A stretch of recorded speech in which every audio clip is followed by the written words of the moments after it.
Yes, guys, how you doing? Welcome back to Football Inc. I'm here with Johnny. Hope you're all happy and healthy doing the things that you love, with those you love to do them with.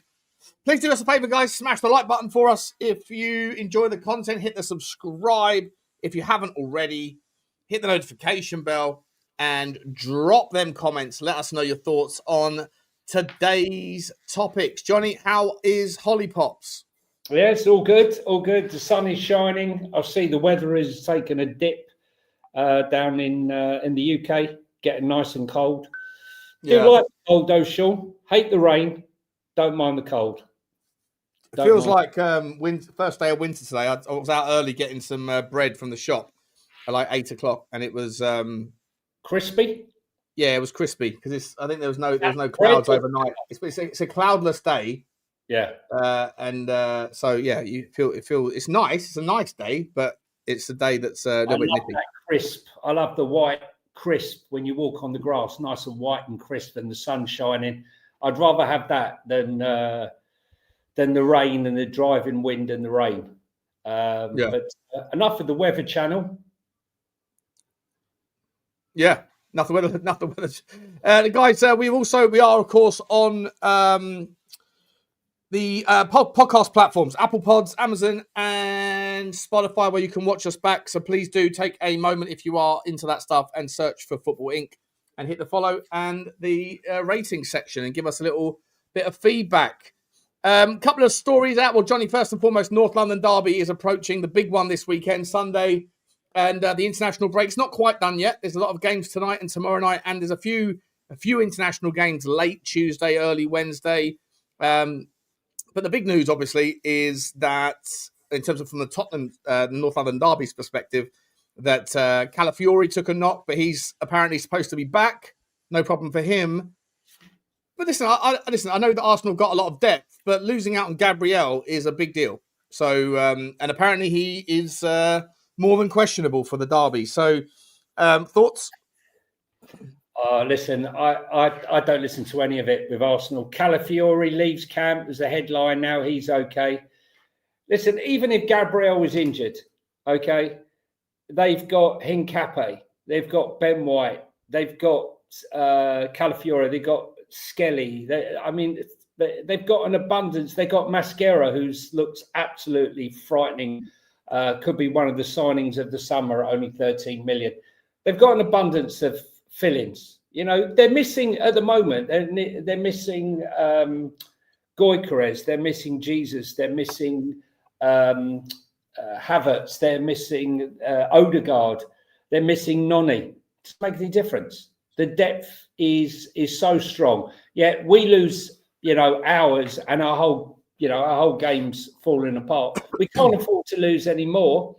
All I know is that Spurs, who have at the moment around about 12, 13 questionables, not saying they'll all be not available, but 12, 13 questionables with international matches still to come in Uruguay and across the world, that we could still pick up an injury or two.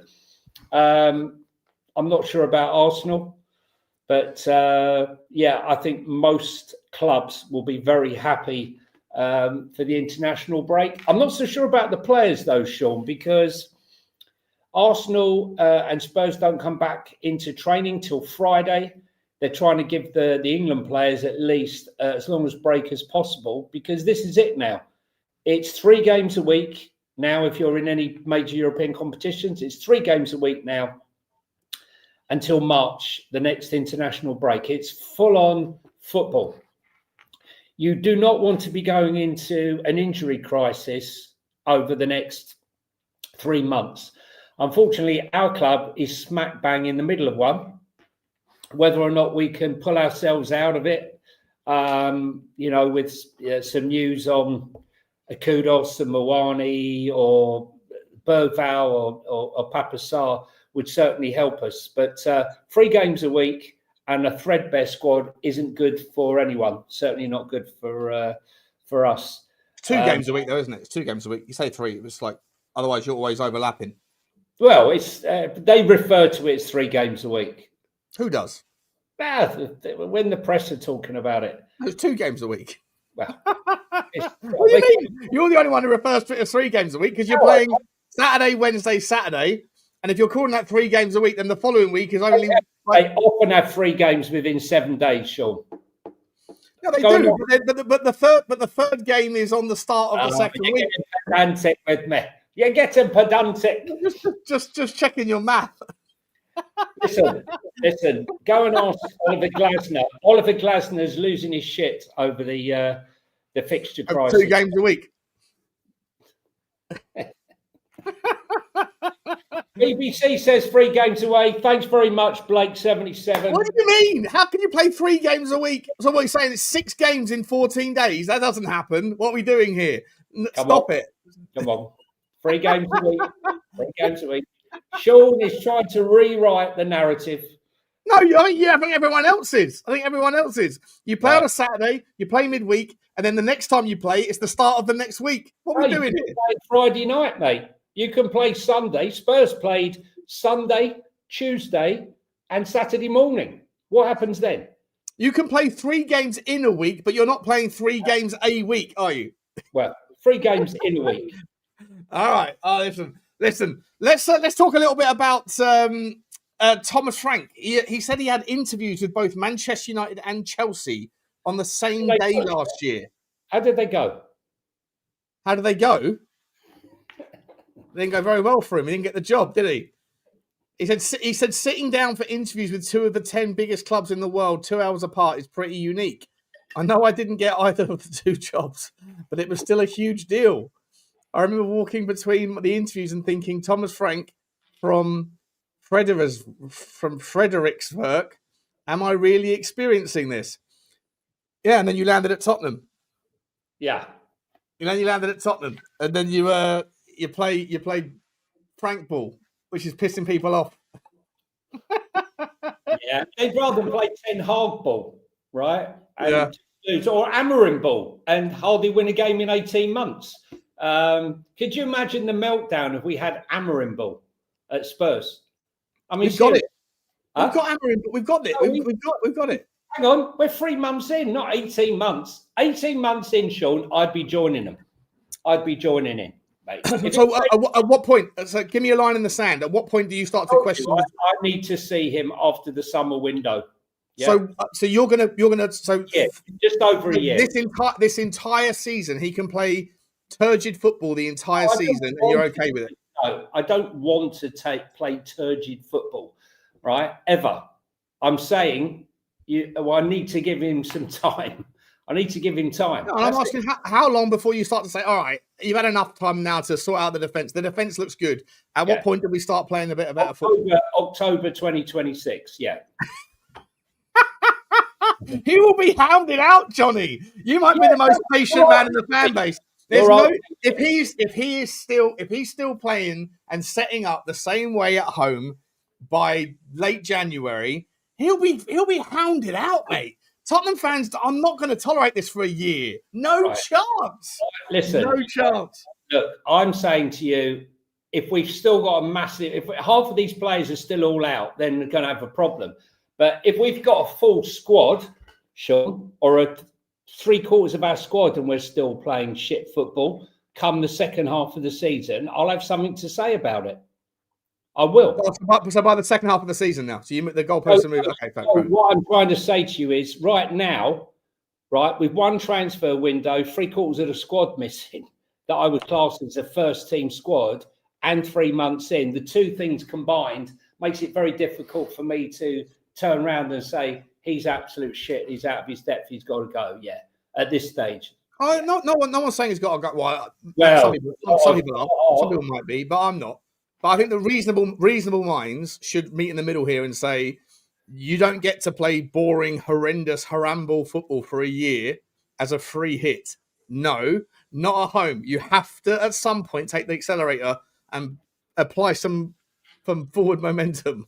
Otherwise, fans are going to boot him off the pitch every game, Johnny. He can't get away with that for a year. Sure. We've won 4 games since the 3rd of November at home in the league.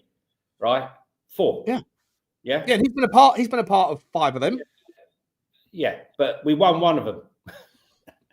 I'm saying it's not that much of a better ratio. It's not that much of a better ratio. Let's be honest. Southampton, listen, right? Okay, give them a team, right, or give them a semblance of a team. I mean, listen, come on, losing Muani, losing Kudos, losing Bergvall, losing Sarr, losing all of these players. He's only just lost half of them, mate. Muani was the last game. Kudus was the game before. Hang on a second. Muani wasn't fit. He just literally came into the scene, right, having tried to get up to match fitness. Then we lose Kudus, right?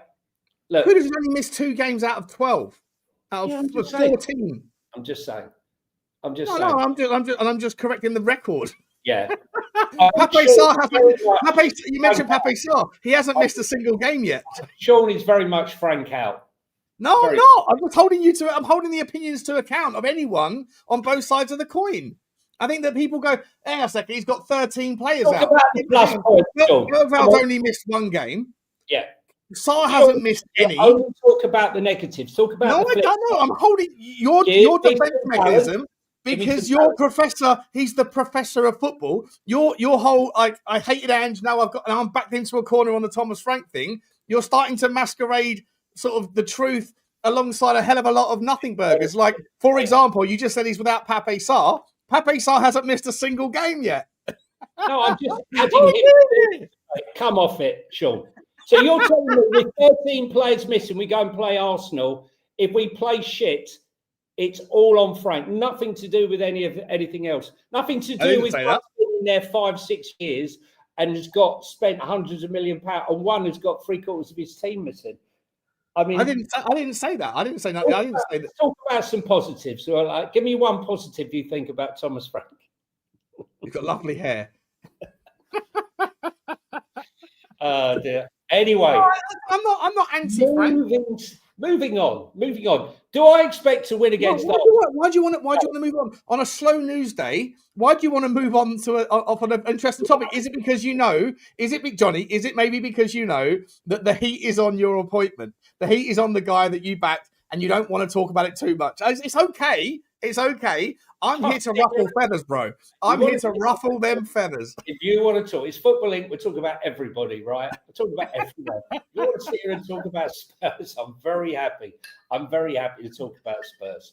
If Thomas Frank turns out to not be successful, I'll say I got it wrong. What have you? I don't have a problem with it. But what I do have a problem is Frank out after 3 months, of this. I can't gauge a manager's true capabilities based on what's available to him currently. That's what I'm going to say, and I think that's a reasonable choice. Had I been 18 months in, and we were seeing turgid football with, 5-6 injuries, I would be complaining and saying it's not sustainable.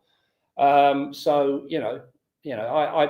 totally get it. Nuno lost his job for turgid football, but he had Harry Kane and he had Heung-min Son, and that is. He also had Eric Dyer. I'm not sure if we signed Clement Longley just yet, but he had some stinkers as well. He had some good players though. Surely, come on, attacking players, right? Attacking players. Yeah, anyway. I don't think our attacking players are anywhere near as bad. And I don't think that it's okay to sit there and say that right now we're bare bones with our attacking options. That hasn't necessarily been the case for the entirety of the Frank system. And to me, I'm just saying that anyone that's saying we'll give him a year, I get it. You don't sack a manager within a year unless it's absolutely disastrous and there is horrendous things on the cards, of course. But I'm not invoking the Frank out narrative in any way, shape or form. But what I am saying is, at what point during this season do you say you've had enough time now and there are more options than what you are utilising? And if you're saying I'll judge him at the end of the summer, then that is essentially saying he's got a free hit for a year, which to me... I didn't say a free hit. I didn't say free hit. You initially said you will judge him at the end of next summer. You asked me how long. You asked me how long would I give him, right? In the current state of the way things are. But I would rather be grinding out a turgid draw, than an entertaining fucking shit-fest defeat is what we suffered 22 times in the league under Ange Postecoglou. I'd rather grind it out whilst we're waiting for these players to come back to try and have some semblance of an attack. Do I enjoy watching this football currently? Absolutely not. No, I'd be a liar if I said, I'm 100% frank. This is unbelievable football. No, but I can tell you, when I stood there in at Manchester City away and watched that performance was absolutely fantastic, right? So I do know that there is some positive somewhere in there, but right now it's hard to find. I think we can all agree. The thing I struggle with, Sean, if I'm brutally honest, is the amount of amount of fans that when that transfer window closed, turned around and said, shit window, we needed this, we needed that, we needed the other. It's not good enough. When we lost No Solanke, Richardson's not good enough. This one's not good enough. Tell's not good enough. You heard it. Odebear's not good enough. And then suddenly Frank was meant to turn in. Those same people were then saying, well, hang on a minute. He should be getting a tune out of these players and they should be playing fantastic attacking football. The two don't gel for me. Has Odebear improved? 100%. Has Tell improved? Yeah, maybe a bit. Maybe a little bit. Yeah. I don't think Johnson's improved. Xavi Simons hasn't shown any real improvement. No, I think the football club have regressed. I think the best football Tottenham have played this season was at the start of the season. Yeah. I think it's regressed ever since. I think we have played better defensive football. I think we've been better at set pieces. If you took away offensive set pieces, we would be nowhere. But then I look at the tape and I look at, Liverpool below us, Man United below us, and teams below us who have spent serious amount of money. So, yes, it's shit, but it could be worse. It could be worse, and it will be. Where do you think? Let's have a look. Where do you think? I do think, Sean. I do think that. Excuse me, I'm going to sneeze a minute. I do think that this is all going to get far, far worse come the Arsenal and PSG game. I think the noise was going to get very loud. Where do you think the league will shape up by the end of the weekend? Right, so I think we could be down in 10th or 11th place. Hang on 1 second. The dog wants to get out of the chair that she's caught in. Right, hang on 1 second, mate. 1 second. I think we could be down in about 12th place, 11th, 10th to 12th place after. Where are we now? We're 5th at the moment. We've got Arsenal. Sunderland have got Fulham. 10th. Sunderland have got Fulham. Chelsea have got Burnley. So you'd expect a Chelsea win and a Sunderland win. I'm not sure where they're playing, home or away. Man City have got Newcastle. Where have they got them? Yeah, I mean, listen, Angus. Newcastle are at home against Man City. That could easily be a draw or a Newcastle win. Yeah. I think Angus is spot on. I think the meltdown will be monumental, losing to Arsenal and PSG, even though in the real world, I mean, the last time Spurs beat Arsenal, Yunus Kabul scored the goal, right? I mean, think about that. How many games that we've had? Let's stick in the real world. When we had proper teams, when we had full teams, what we thought was a great Spurs team going to Arsenal, Yunus Kabul was the last time. So we have to have a sense of perspective here. And yet, there are fans, I've seen them, loads of them, that if we don't win this or if we don't get a draw, they're coming for Frank. It's nonsense. It's nonsense. Thomas Frank would have a lot more sympathy if he tried to play a bit better football. So what happens if he goes attacking football, Sean? Just out of curiosity, he tries to play the football without anyone, up front really, and we get hammered 4-0. Just for argument's sake. Horrendous. But what happens if we play a little bit more attractive and we win? Because people make this assumption that there's only two ways of playing. It's Frank or it's Angel. do you know as well as I do, the reason why Sunderland got that result is because they defended with their lives, right? No, I don't know. Sunderland are not sitting. Sunderland are not sitting fourth in the league because they're playing. No, they played counter-attacking football in that. They sat there and defended, and they tried to get them on the break, right? And they played against Arsenal. Yeah, they were physical. Against all the other teams they played football. Yeah, no, we're talking about Arsenal here. We're talking about I'm saying the reason why Thomas Frank will be under pressure. Listen, no, I don't think any reasonable Tottenham fan expects us to go and get a result at Arsenal. I really don't. A draw would be a fantastic. Well, okay, fine. Well, I'm not one of them. A draw would be a fantastic. I think that honestly, like sometimes there's just a loud minority on Twitter that people then think, let's use that as the counter to my relevant argument. When I see people that are in the minority that have this extreme views, and that's always the case. The same in politics. Like, you know what? The only alternative to open borders is right-wing fascism. Like that's not the case at all. There's a middle ground where most people could easily preside. With Tottenham and Arsenal, most people aren't expecting Tottenham to go there and win. The healthy percentage of Tottenham fans would be absolutely delighted with a point. But the people that are losing their patience with Thomas Frank, it's not going to be because of the Arsenal performance.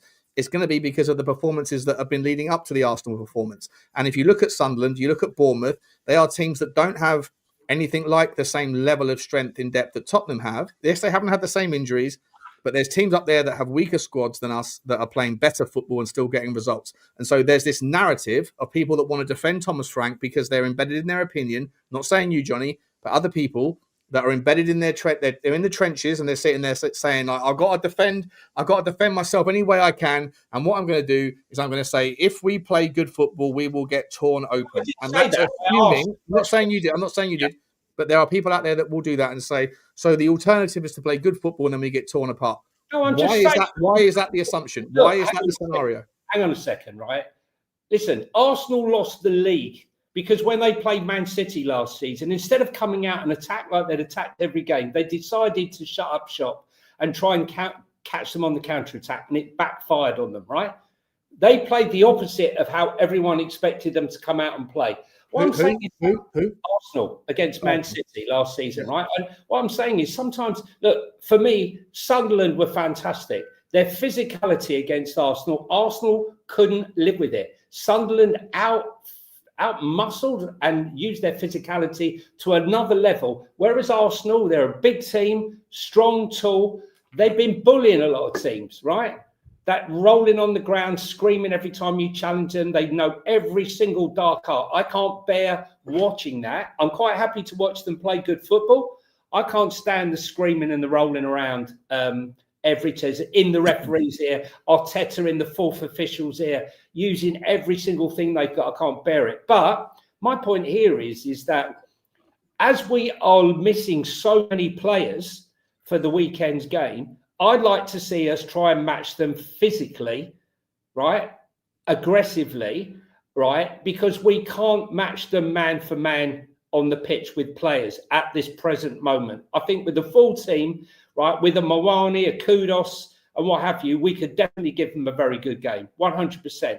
I just think that, you know, even in the middle of the park, it's almost picking themselves. It's Paulinho and Bentancur. That's it. We don't really have any other options, do we? Archie Gray's out, Bergval's doubtful, and Papasar's very doubtful. That Bergval thing is concerning, though.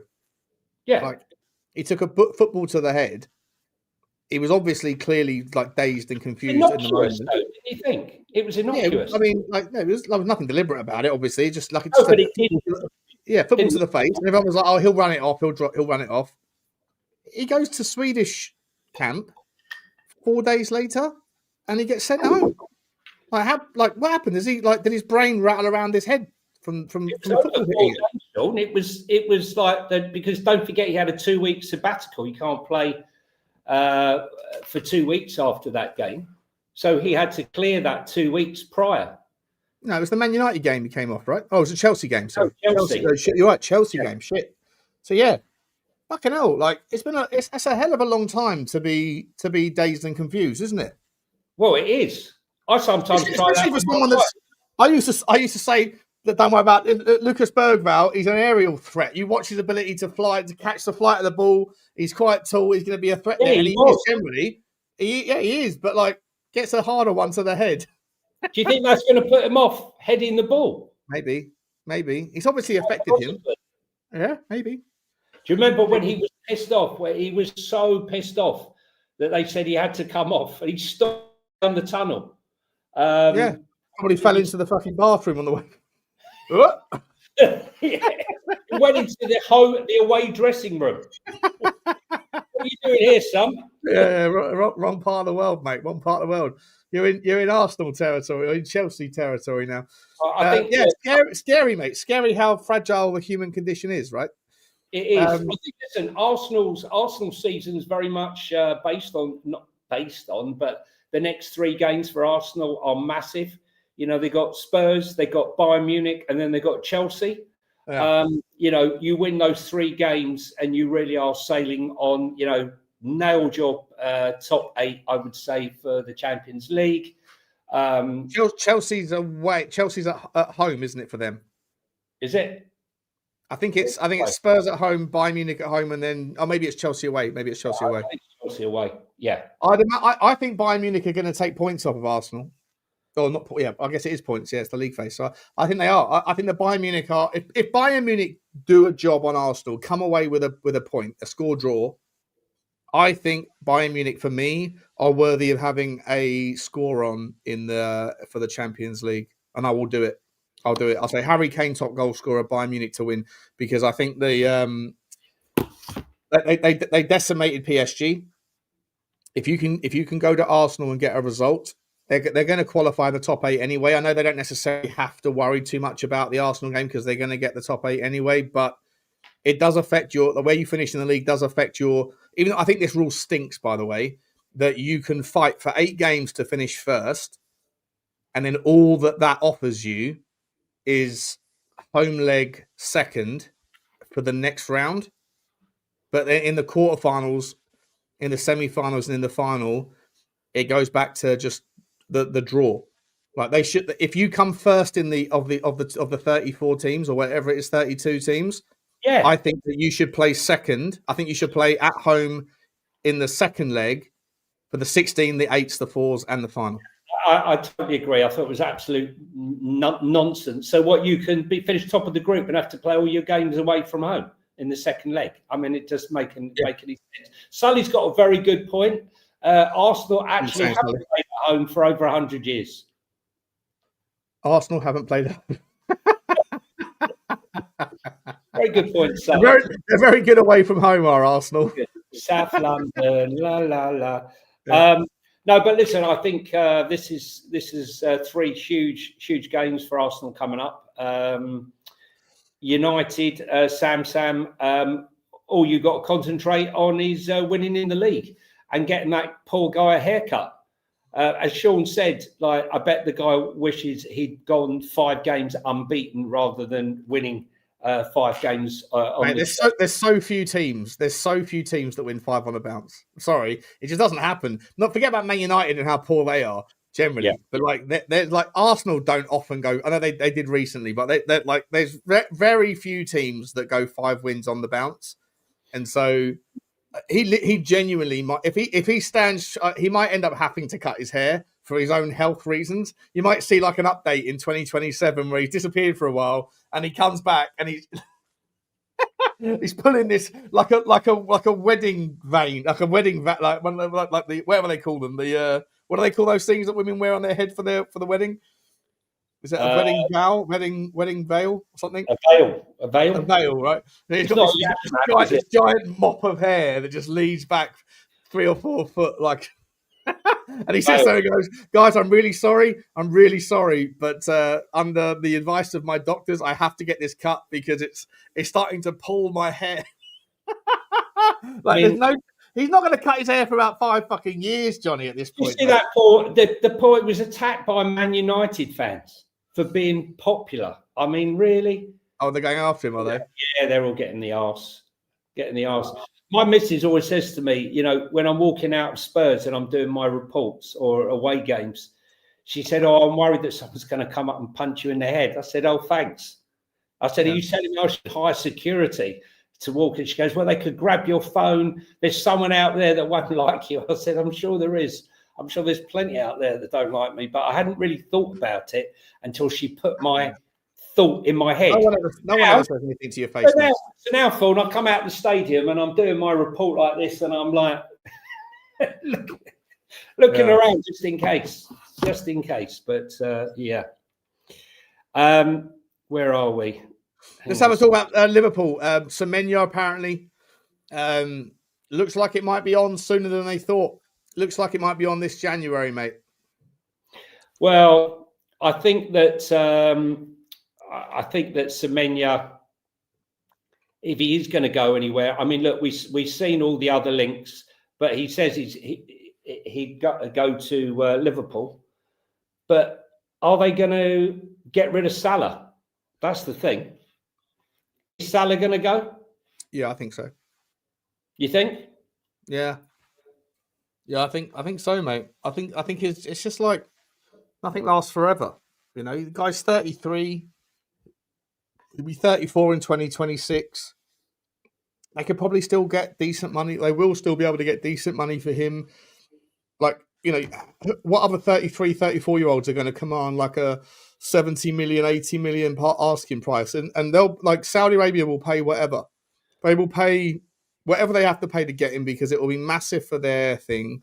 Massive to have, like, the biggest sort of face in Islamic religion in football, being in the biggest sort of epicenter of football from an Islamic State kind of perspective.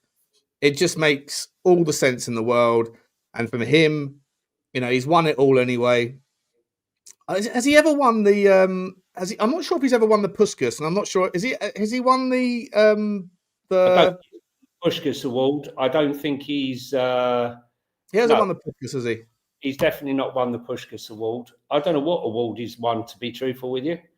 But yeah, you can send him out there, mate, and he'll go and earn £1 million a minute or whatever it will be. And you know, and I think that Liverpool will take the 70 million quid and then go and buy. I mean, listen, they could go and buy Semenyo, and then Semenyo becomes their right winger, or they could go and you could make the argument they could go and get Jarrod Bowen and Semenyo, and then have, you know, just umpteen different options for. I just think they have to. I just think they have to get rid of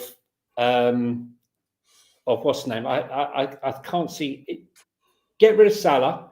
That gives you. They pay 80, 100 million, even at his age. I think they're quite happy to pay him. One player that's definitely not going, according to his club, is Ivan Toney. His club has stated there is absolutely no chance of him leaving Al Ali. Sorry for any mispronunciation. Al Deli Ali will not. He won't be leaving.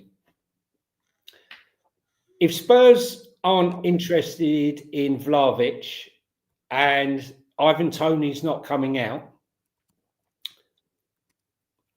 is there any other option, Sean? You know, we went through an abundance of strikers in the summer to now it's a bit of a dry period. No. There are other strikers out there. Like, I think that, you know, Oven ready.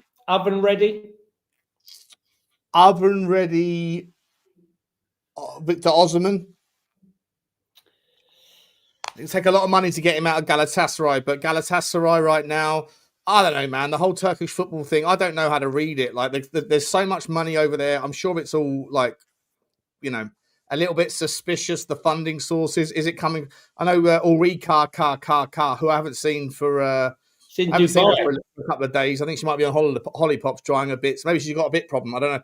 But she was always saying, you guys have got to investigate the Russian, the Abramovich money coming into Galatasaray from the boats and stuff. And that might be true. But with all the corruption and stuff, if Galatasaray really are trying to fund and feed all this money, not Galatasaray, sorry, Turkish football generally, are trying to, like, get the three big teams, Fenerbahce, Besiktas, Galatasaray. If they're trying to make that whole ecosystem be the giant magnet that attracts all these players, like Saudi Arabia is trying to do as well, to sort of legitimize Turkish football, to bring it up onto that next level. The one thing you have to do before you can do anything else is to kind of get rid of that obvious corruption and all these other things right now. I think that's kind of really put a dampener on that whole story. So there might be a chance that Osman wants to leave, but he's obviously on a massive pay packet, and the tax-free thing out there is obviously difficult to compete with. But he's oven ready. You wanted an oven ready name, he would be one. In terms of other players that you might be out, I mean, obviously there's complications with Vlahovic. There's complications with Jonathan David in terms of are they as good? Are they ready for the Premier League? Ivan Toney's obviously another one that's difficult. And you got the risks with Samu Agahawa, who's not proven, and that Francolino Jew's not proven at this level. So yeah, it is difficult, mate. It is difficult. Are we looking at loans, Sean? Yeah, for sure. Yeah, for sure. I think that's our only option. I can't see any club allowing us to do anything else, to be honest with you. Can you? Unless you can pay big money. You've got to pay super money, right? I just can't. I mean, who else needs a top striker right now? Leeds need a striker for Everton sure. Need a striker. Leeds desperately need a striker. We need a striker. There's a new breaking news about Tottenham, and this is Team Talk. Team Talk put out like 100 stories every 5 minutes. It's wild how often they do it. But that Dean Jones guy saying that according to sources who informed Team Talk, Tottenham Hotspur is one of the clubs monitoring Club Brugge's Greek international winger Christos Solis, who plays off the left. I tell you what, as much as I don't believe Team Talk at all, he is a fucking lovely player, Johnny. He's delicious. He's the delicious player.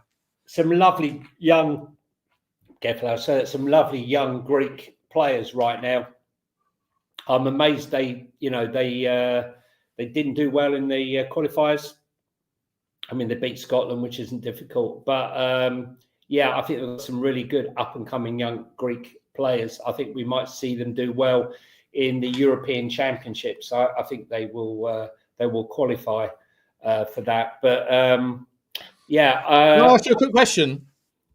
I know this is crazy. Guess who's saying this? This isn't about Tottenham. This is about West Ham. But according to Team Talk and Football Insider and Court Offside and Football 365, Jared Bowen? Nah. Irish boy, Troy Parrott to West Ham. Could you imagine? From AZ Alkmaar. We got to talk a little bit about that performance yesterday, because I'm sure there's some Irish people watching. And I'm trying to get my Irish passport right now. So sure. Can we talk about first the 2 goals he scored against Portugal? Yeah? Ireland were out of this. Ireland were out. No one was talking about Ireland qualifying for this World Cup, right? They go and beat Portugal in Ireland 2-0. All right, fantastic performance. Ronaldo had a fit; he got sent off, and they go to Hungary. They go 1-0 down, it was in the Puskás Arena. Was it the Puskás Arena? I can't remember. Anyway, they're 2-1 down. They go 2-2. It looks like it's petering out, and he makes that run to anticipate. It was a great run. Everyone said, "Oh, it was only a toe poke." The scenes when that goal went in were just unbelievable. You know, not just on the pitch, in Ireland, in the stands, in the pub, on the. I don't know if anyone seen the Irish TV shows where they're running around off air. One of them said, "Sobasai, stick that up your arse, Sobasai, you Liverpool. See you next Tuesday." Yeah. And it was some funny stuff. But listen, 5 goals in 2 games, Sean. Sometimes people are late bloomers. I ran a poll on my Instagram page, right? And I asked I asked. You ran a poll. Who won? I run a poll, and the poll was. Let me just tell you. Hang on a second. I'm not sure if it's still there. Hang on a second. Let me just see. Yeah. So the poll was. Did we sell Parrott too early and too cheap at €4 million? Yes, too early, but we have a 20. It was €7 million, wasn't it? Well, 6. It's plus add-ons and stuff. Too little, not enough. Yeah. Yes, too early, but we have 20% sell on. No, he wasn't good enough anyway. Or big mistake, should have been on loan only. So the winner was, despite the 5 goals in 2 games, no, he wasn't good enough anyway, was 38%. Second came big mistake, we should have been a loan only. And third was the, with 30%, was the yes, too early, but we have a 20%. How many votes? 689. Yeah. Yeah, I think that everyone's doing their usual thing, right? Like as soon as anyone scores a goal, you know, the flavour of the week. In fairness to him, he has not stopped scoring in for AZ in the Dutch league, but we all poo-pooed it, obviously, because we know that the Dutch league, quite often strikers bang the goals in and then they come into Europe and it doesn't quite happen. So easy to be dismissive of that, and I would join it, to be truthful. Yeah, and the same with World Cup qualifiers as well, you know. But if he does it at the World Cup, if he scores 3 or 4 goals at the World Cup, then he'd be 50 million. So we have a 20% sell on, do we, on him? We have a 20% sell. But what about our Irish boy that's coming in? Semenyo, yeah. Semenyo, yeah? Yeah. But he's not going to be ready, is he? No. You're going to send him on loan first, aren't you? It'd be interesting to see where he goes on loan next season. If he goes on loan to a championship team or if he goes on loan to a League One team, then it gives you some indication of where they think he is in the pecking order or the relevant. Hindsight FC rules, you know, hindsight's a wonderful thing. Spurs are linked, though. I think you did a little video on this. Nathan De Cat. Yeah, 17-year-old at Anderlecht. Yeah. Really interesting player, mate. I ran him through the Y Scout. Looks really good, to be honest. I genuinely, like, not a lot of things. He's a weird-looking bloke, I'll be honest. He looks a little bit like he belongs in Game of Thrones or something. He's a strange-looking fella, but he is seriously, you know, he's got a lovely little ping on him. He's got lovely... What's that? What an endorsement. He looks like the guy. No, he does. I'll show you. I'm asking for his football endorsement, and he looks like the guy out of Game of Thrones. You know, he looks like as I'm saying, he just looks a little bit odd. Let me show you a picture. That's just a picture. It's just there's something about him that looks a little bit kind of. He wants to be. I know what you're talking about. You're talking about the king, Lannister or whatever. He looks. He wants to be like Kevin De Bruyne, but he's like Kevin De Groiner. You know, he's just. What was his name? The kid? Yeah, something Lannister. Yeah, I don't know. I've never watched it, but Tyrone. No, I can't remember his name was. Look, he's a very tidy player. He's got a lovely little ping on him. He can ping it. He picks the ball up deep and likes to spread it wide. He can get forward as well. He can pick the ball up. He presses well in the front end for Anderlecht. He's a nice player. He's 17 years old, so you know at the moment, like it's going to cost you 30 million quid. Are Tottenham still in the process of going and spending 30 million quid on 17-year-olds, Johnny? I don't know. Like at some point, I want to see Tottenham spend what money we have on, like, you know, Tyrion Lannister. Thank you, Marshall. If you haven't watched Game of Thrones, you've missed out. Right from the off. I never watched it because I only heard about it. I only found out about it just as it was coming to its conclusion, and then everybody told me the conclusion was shit, and so I didn't watch it. Yeah, so let's do some super chat, shall we? Yeah, it's worth it. Look who it is, my man Houdini on the choo-choo for you, the Timothy train. Well and truly commenced. Dino, you're always here, always supporting, buddy. I hope you're okay, my man. Looking forward to seeing you for a beer, hopefully in the 8 bar on. What will it be? 2 Sundays time, 2 weeks time. We'll meet up if you're going. we'll meet up in the 8 bar. And Johnny, you're coming this time, mate. I don't want to hear any more. Oh, Sean, sorry, I can't come and meet you for a beer beforehand. I've got to get into the premium yet. When someone from DAZN turns up, yes, sir, no, sir, I'll be there in 5 minutes, sir. Just in case I can get myself on TV, sir. No more, right? No more of this bollocks. DAZN Belgium, mate. DAZN Belgium, for a bit of clarity. DAZN Belgium. You're more than happy to go and meet a TV executive for a beer, but when your fucking partner in crime asks you, and when Blano comes over from Ireland, Johnny, where's Johnny? Sorry, guys, I'm up in premium. None of that bollocks. You're going to come and say hello. You're going to come and say hello. All right? Enough of that. Big up to you, Dino. Appreciate you very much indeed, mate. And as to Cat Funt, Toby Juan, Kenobi Sam, big up to you as well, man. Thank you very much indeed. Choo-choo to you. Choo-choo to you indeed. He's also become a new member of the show. Big up to you, Toby. Big up, son. We are going to do some... all our members, by the way. Thank you, Toby, for becoming a new member. Thanks to all of you who are members. And don't forget, members will be utilising the members for some of our upcoming shows, which we should be bringing back once we get back into the swing of things. Friday night for the Predicciones. Predicciones, clown of the week. We'll be doing all of those. What have you got there, Sean? Oh, Spurs OC, Orange County. Spurs OC over in California, Orange County, my man. He says injuries plus new manager plus league position equals good job. 100%. I've got no problem with that take at all. He has done a good job, but there's perfect. The output's been fine to a degree. But the input for me is and I think a lot of Tottenham fans just want to see a little just at home. There's my only gripe with him is just at home. He doesn't seem to care that much about the style, and I think that Tottenham fans generally expect something more at home. That's all I'm saying. Something, Sean. If you were walking along the street and you bumped into Thomas, would you get your picture and say, "Look, Thomas, I've got a few ideas to run past you"? Or what do you think you would say to him? Realistically, what would you say to him? I'll say, can I get a couple of tips on how you manage to keep your hairline so strong into your 40s? How do you get that bounce?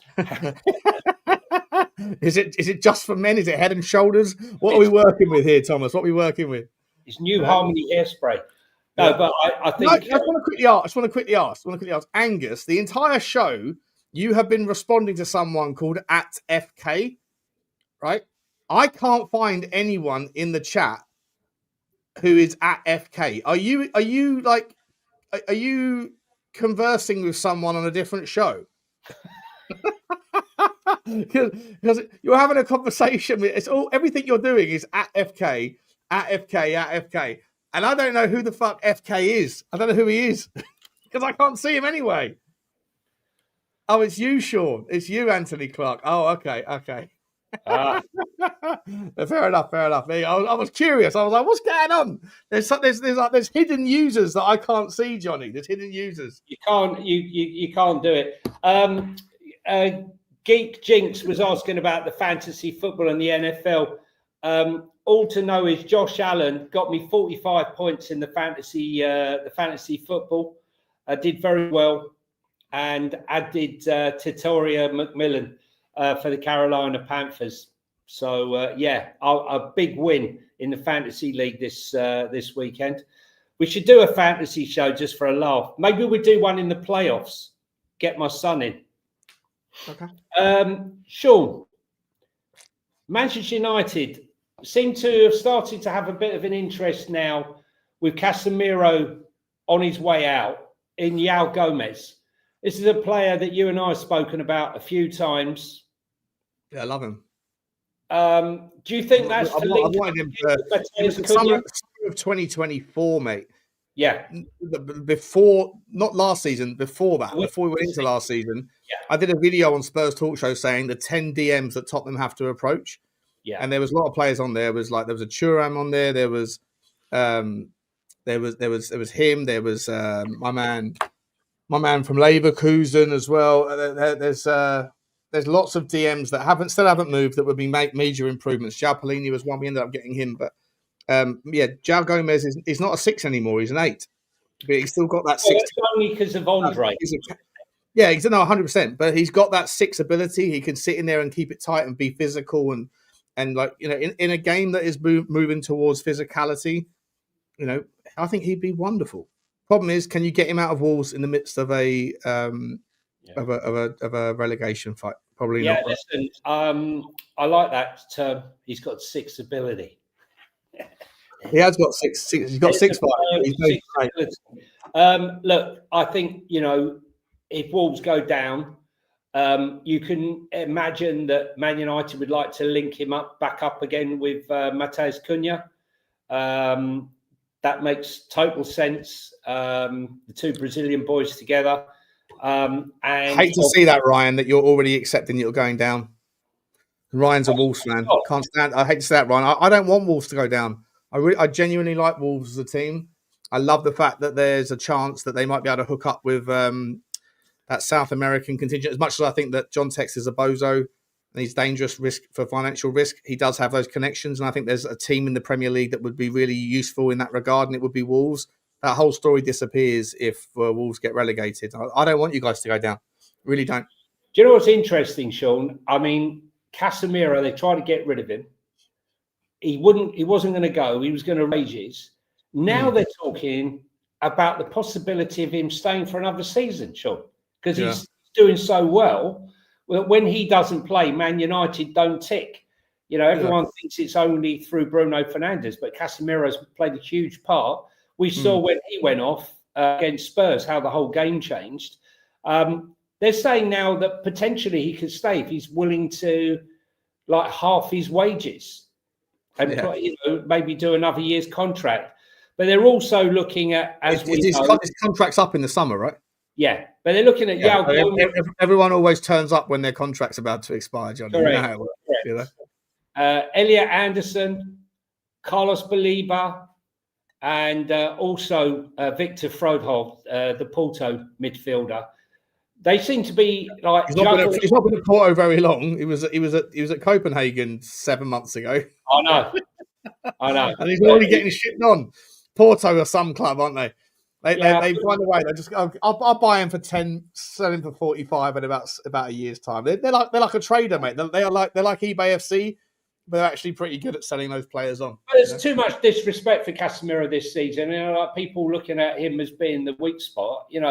A lot of the games I've seen, when he's played, he's been, the man that makes them tick, the sort of tempo. But I think it's time for him to go.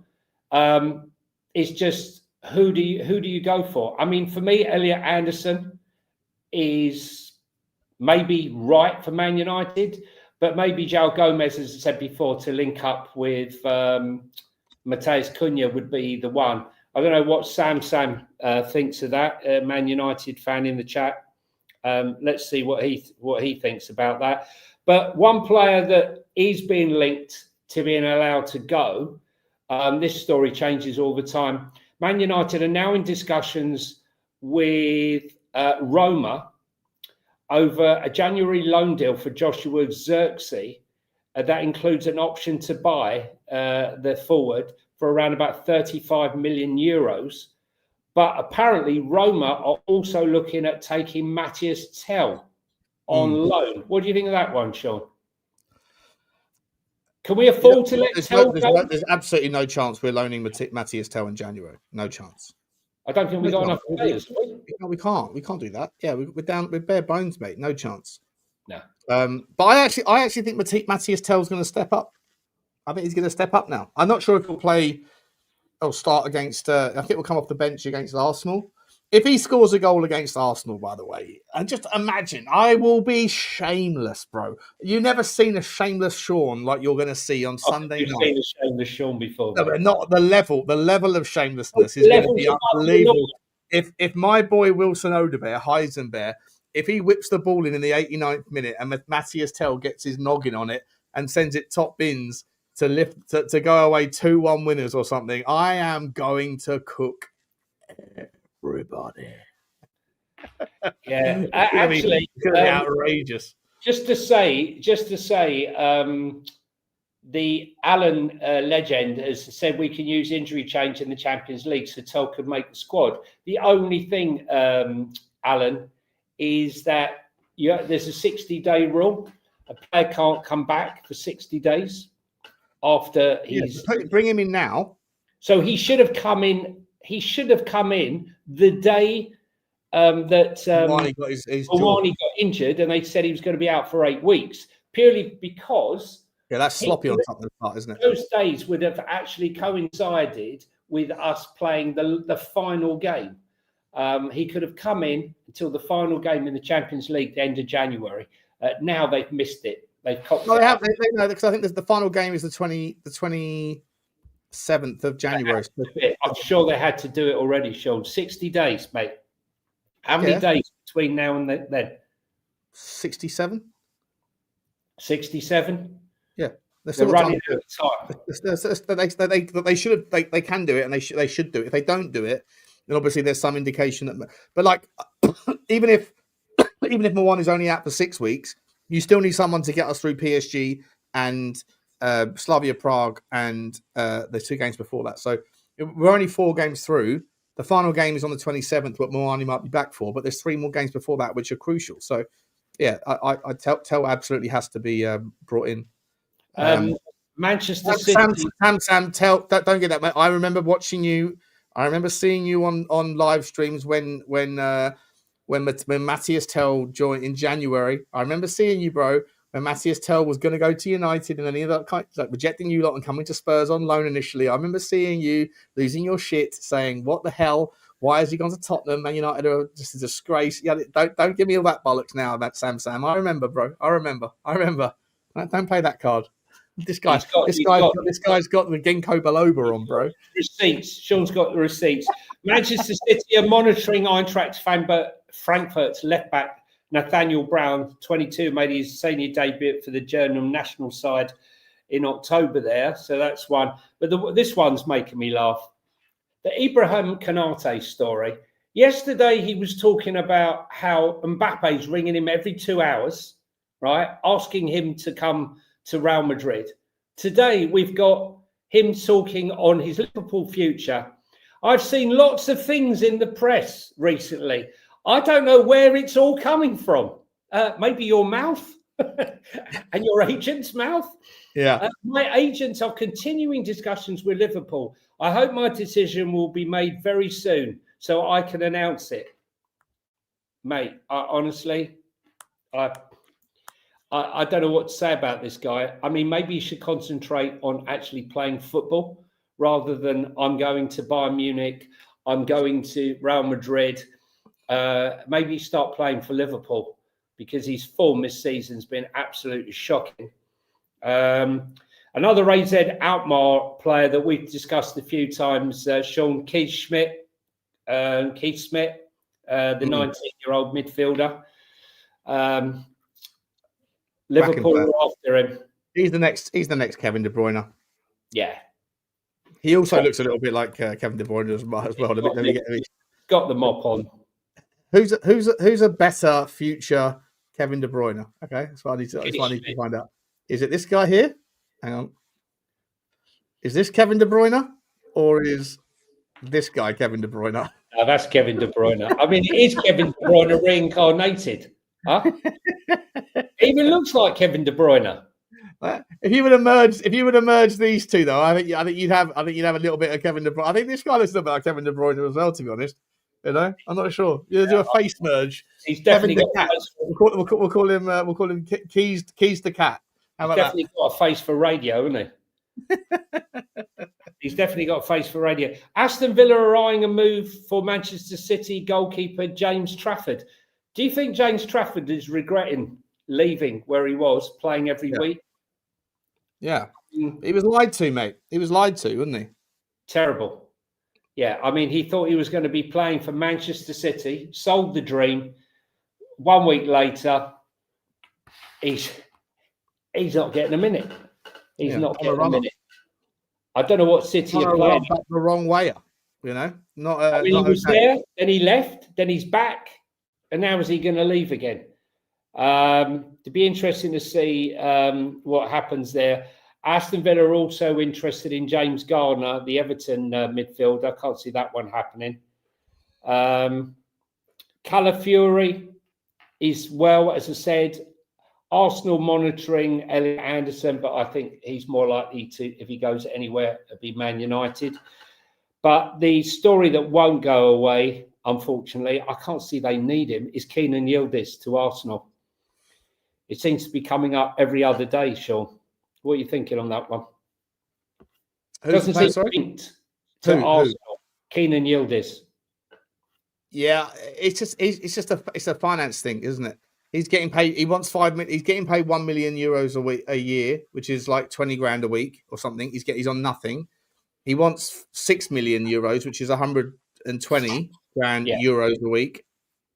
They want to offer him 5 million, and they're holding out for the difference. They're holding out for a difference of 20 grand a week. What insight does that give you into Juve's problems? Yeah, well, we know if they want to keep Kenan Yildiz, one way for that to happen is for Paratici to go back in there and go, all right, I'll tell you what we'll do. Vlahovic, right? We take him off your hands. We sort out a thing with him, or someone takes him off your hands, or the same with Jonathan David, and then they can save the money and they can give him the extra million. But let's be honest, Johnny, if Yildiz wants €6 million a year, that's €120,000 a week, with £100,000 a week. That is chump change in the Premier League for a player like him. Chump change. Do you think all 20 clubs in the Premier League would pay that for him? If Juve seriously can't pay that, then Juve are in massive issues. Tell me something. Do you think that the Don is all over Juve's current financial problem, looking to take a player? Juve's, Atalanta's, possibly Fiorentina's as well.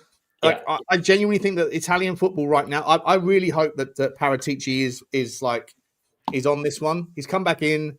I'd love it. I would fucking love it. I'd love to be a fly on the wall. Listen, we've made this show all about Tottenham again, Johnny. We've got to stop doing this. But I'd love it if we just heard a fly on the wall that Paratici's gone in and gone, Johan, Rob McKenzie, take your videos and shove them up your ass. My man Vinay. The Don. I gotcha. Let the Don handle this window, okay? Because he's going to go over to Italy that's in a hell of a lot of trouble. He's got Juve on their knees. He's got Roma that are in problems. Napoli don't know what they're doing. Atalanta's all sorts of carnage over there. Fiorentina are about to go down.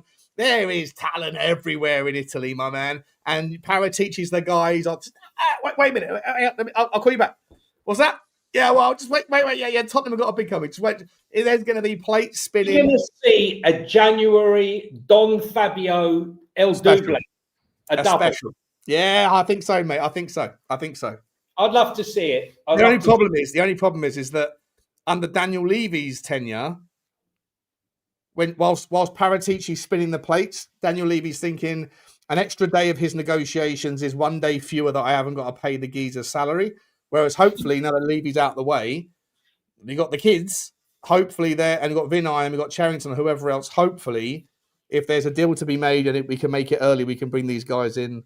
But it's difficult because all the players that you want to get, apart from AC Milan have got some super talents and they're not participating in Europe. But for the majority of teams that you would want to get a player from that's going to move the needle for Tottenham, they're already playing in European football. And so it's very difficult to see those teams making those decisions until after the European competition. Is Italian football in a mess at the moment? They lost, they struggled to beat Israel. They lost 4-1 at home to Norway. Are we bigging up Italian football more so than it is at its current level at the moment? Do you think? No, I think Italian football's been on the Italian national team football's been in the doldrums for quite a few years now. They missed out in the last Euros, missed out in the last World Cup, I think. Well, they won the Euros, the one before, didn't they? They won it, right? But they missed out in the last two tournaments, didn't they? Or the last one tournament, I forget. But I just wonder whether or not, Are we also potentially downplaying how potentially terrifying Norway might be? Yeah. Haaland's unplayable, mate.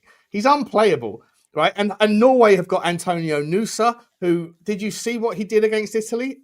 Oh my God, he's unbelievable, right? He's unbelievable, and they bring that man in all day long. By the way, 100 million quid after the World Cup, fact. But you go and get him from your club, And you've got Odegaard behind them. Norway have got just quietly going about their business, mate. They haven't been in the World Cup for like 40 years or whatever it is.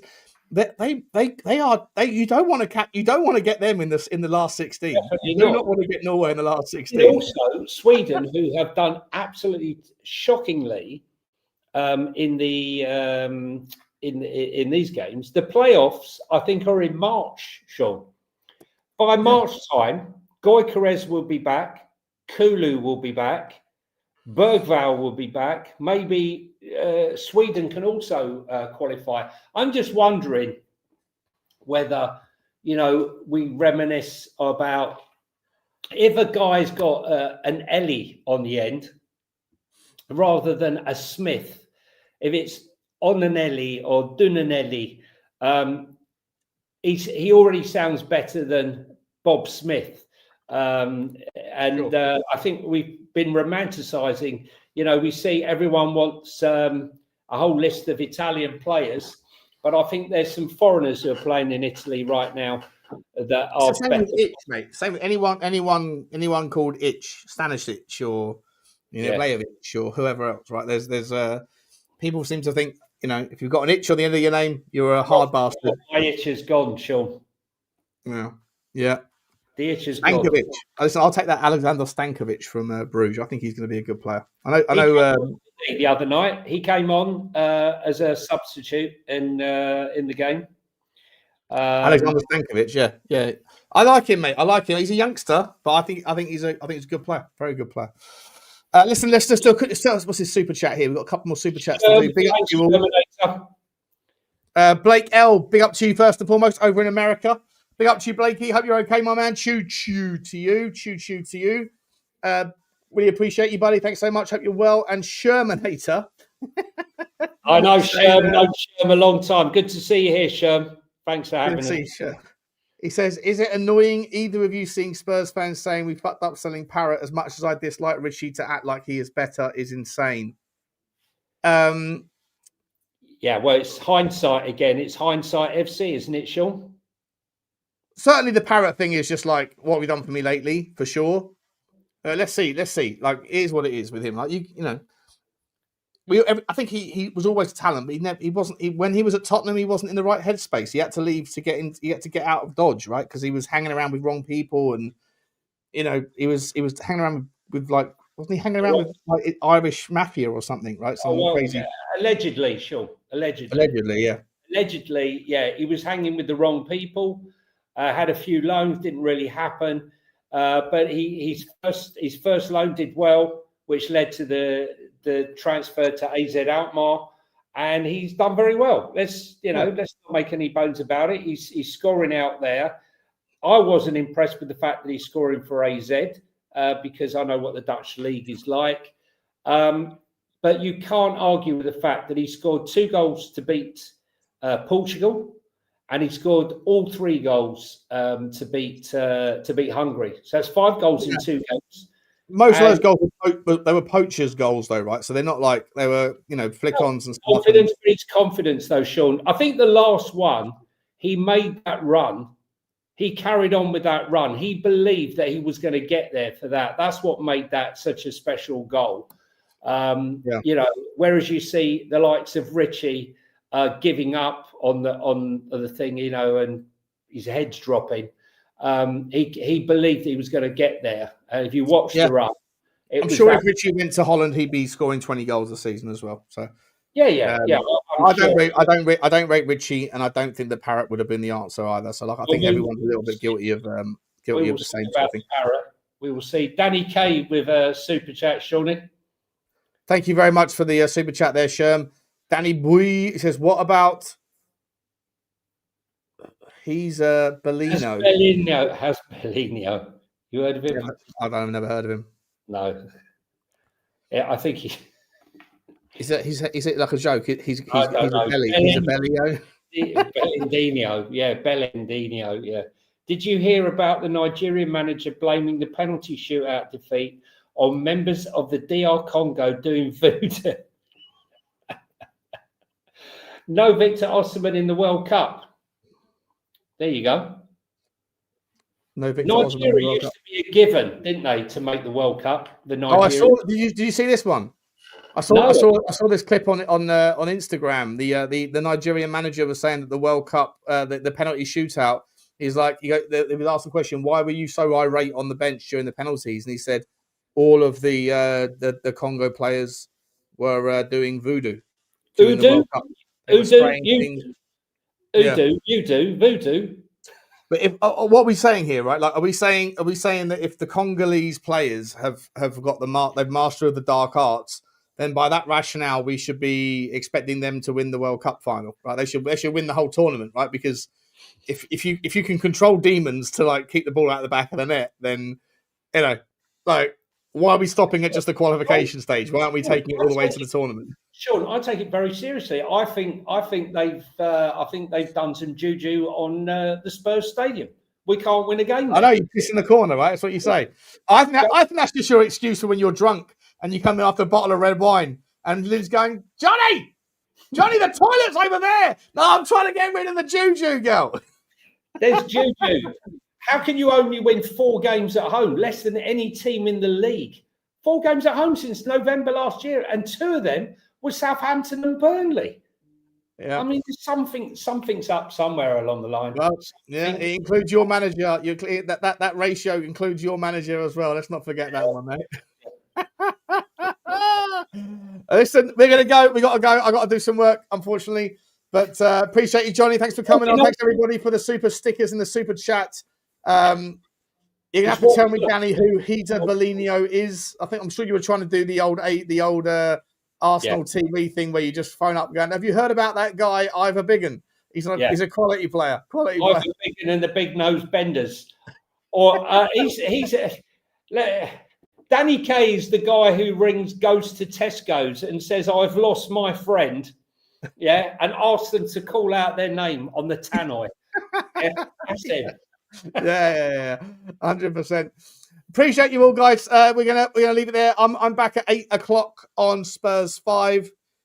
This guy's a founding member of Spurs 5, but he's decided to take 2 weeks off. 1 week. It's a couple of weeks. Anyway, we'll leave it there, guys. Appreciate you all. Johnny, it's goodbye from me. Goodbye from him. See you tomorrow. Bye. Very good.